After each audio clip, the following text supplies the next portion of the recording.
They say if you want to find the mafia today, don't look in smoky back rooms or dark alleys.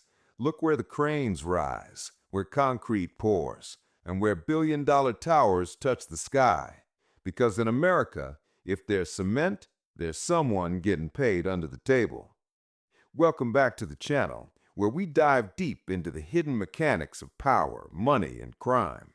Hit that subscribe button, because today we're uncovering one of the most persistent, least understood secrets in American business.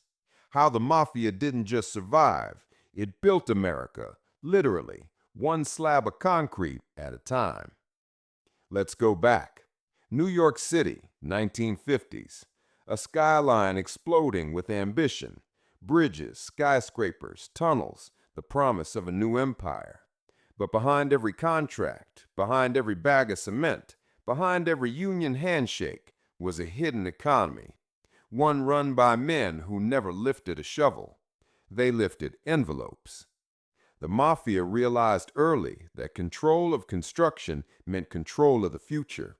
Forget drugs, forget gambling. Cement was cleaner, steadier, and infinitely profitable. To build America's dream, you had to build with them. The system worked like this.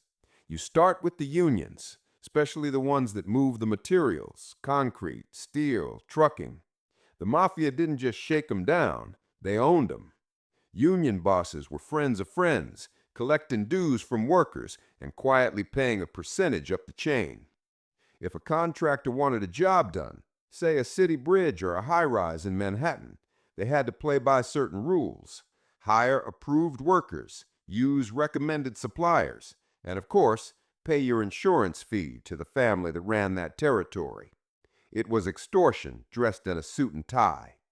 The FBI would later call it the Concrete Club, a cartel of mafia-controlled companies that cornered nearly every major concrete project in New York during the 1970s and 80s. The Gambino, Genovese, Lucchese, and Colombo families all took their slice. Together, they inflated bids, split profits, and controlled labor peace. No one poured concrete in Manhattan without them knowing, and if someone tried, their trucks caught fire before sunrise. But this wasn't just about brute force, it was strategy. The mafia understood supply chain power before Wall Street did. They controlled quarries, trucking routes, even the disposal of debris. That meant they didn't just profit from the building, they profited from the process. They made money coming in, and they made money going out. To them, the economy wasn't about legality, it was about leverage. Control the flow of goods, control the flow of money. And here's where it gets darker. Public projects, funded by taxpayers, became a mob jackpot. Every extra dollar billed, every lost delivery, every delayed inspection was another chance to cash in. It's estimated that by the early 1980s, the mafia was skimming up to 5% of all major public construction in New York. 5% may not sound like much until you realize that's millions of dollars per project.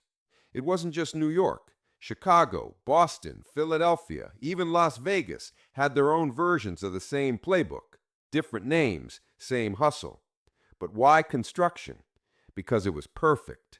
Cash flow, complexity, and plausible deniability. In construction, things go missing all the time. Materials break, workers don't show up, costs go up. And when auditors came asking questions, there were always receipts, just not the real ones. Even better, construction connected to politics. Every mayor wants new roads, new housing, new skyline shots. The mafia didn't need to bribe everyone, just enough people to keep the gears greased. In 1986, the FBI finally pulled back the curtain. Operation Concrete Jungle, a sweeping investigation, exposed how deeply the mafia had infiltrated the industry. They had bugged the Ravenite Social Club, where John Gotti himself was overheard discussing contracts, payoffs, and how to keep the city flowing. The evidence was shocking. The mafia had transformed construction into a legal front for organized crime. And yet, even after dozens of indictments, the system didn't die. It evolved. Fast forward to the 2000s. Today's mafia isn't about street corners or back rooms. It's about shell companies, LLCs, and quiet partnerships with real developers. You won't find cash stuffed envelopes anymore. It's all digital. Invoices, consulting fees, management services. In cities like New York, Miami, and even Dallas, investigators still find traces of mob-connected firms bidding on major projects. Sometimes they're clean. Sometimes they're ghosts. Companies that exist only on paper, used to funnel profits offshore. The blueprint hasn't changed, only the materials. Because when you think about it, construction isn't just about buildings, it's about power, about who decides what rises and who gets paid to make it happen. And maybe that's the most brilliant part of all. The mafia learned to bury their crimes inside the very foundation of American progress. The sidewalks we walk on, the bridges we cross, the stadiums we cheer in, all of them poured from concrete that came with a price. So when people say the mafia is gone, they're only half right. They stopped shooting. They started investing. Their guns became briefcases. Their soldiers became contractors. And their rackets became industries so legitimate you can't tell where the crime ends and capitalism begins. Because if you want to find the mafia today, don't look in the shadows. Look at the skyline. It's all built on silence, power, and a little concrete.